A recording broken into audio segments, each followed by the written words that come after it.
अस्सलाम वालेकुम बच्चे, उम्मीद करती हूँ आप सब खैरियत से होंगे।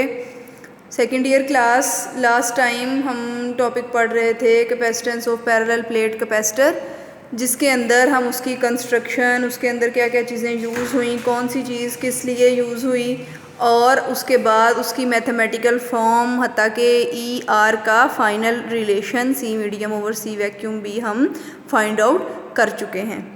सारी की सारी जो डेरिवेशन है वो आपकी कंप्लीट है। जस्ट इस टॉपिक के अंदर एक डेफिनेशन है जो रहती है, वो बेटा आपके पास एज अ शॉर्ट क्वेश्चन भी आ जाती है, और अगर लॉन्ग क्वेश्चन आए तब भी आपने इस वैल्यू को डिफ़ाइन करना है, जिसे हम कहते हैं dielectric constant.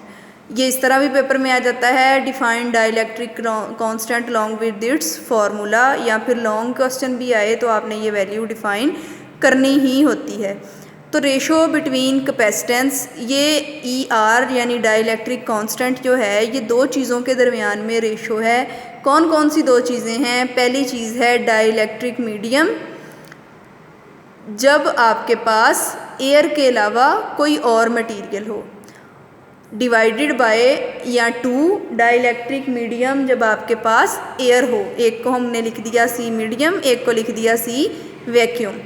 Ratio between capacitance when dielectric medium other than air to dielectric medium is air, यानी कि जब हमने डाइलेक्ट्रिक कोई भी इंट्रोड्यूस करवा दिया है उसकी वैल्यू, डिवाइडेड बाय जब हमने इंट्रोड्यूस नहीं करवाया उसकी वैल्यू।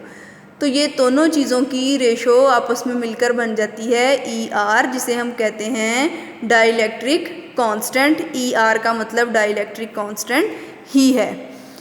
दूसरी बात जो बेटा यहाँ याद रखने वाली है वो ये है, सिर्फ यही नहीं बल्कि हर रेशो की डेफिनेशन में कि पूछ लिया जाता है डाइलेक्ट्रिक कांस्टेंट का यूनिट क्या है। तो बेटा डाइलेक्ट्रिक कांस्टेंट का यूनिट कुछ भी नहीं होगा, क्योंकि जब भी हम रेशो लेते हैं तो आपके पास यूनिट्स नहीं आते। आप देखें कि दोनों तरफ कैपेसिटेंस है, सी मीडियम भी कैपेसिटेंस है, सी वैक्यूम भी कैपेसिटेंस है।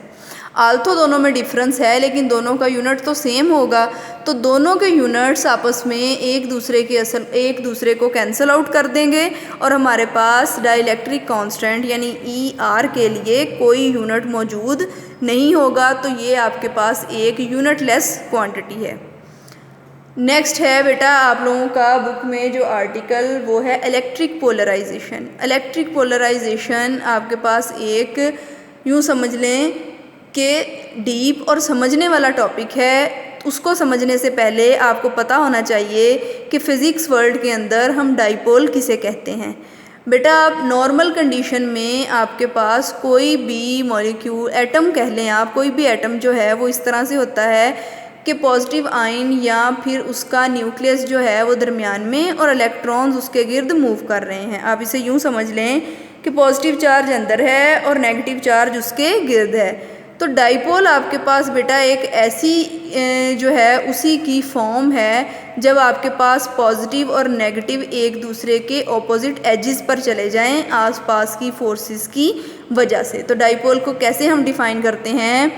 डाइपोल का मतलब भी यही है, डाई का मतलब दो और पोल का मतलब सिरे। डाइपोल यानी दोनों सिरों पर चले गए। Two equal and opposite charges separated by small distance called dipole. दो अगर इक्वल और ऑपोजिट चार्जेस हैं उन्हें हमने सेपरेट कर दिया है स्मॉल डिस्टेंस के लिहाज से, तो उसे हम कहेंगे डाइपोल। ये कॉन्सेप्ट बेटा आपका नेक्स्ट लेक्चर में जो है वो काम आएगा, जिसका नाम है इलेक्ट्रिक पोलराइजेशन। तो नेक्स्ट टाइम इलेक्ट्रिक पोलराइजेशन पढ़ेंगे। उम्मीद करती हूँ बेटा आज के आपको दोनों जो है डेफिनेशंस जो हमने डिस्कस की वो समझ आ गई होंगी।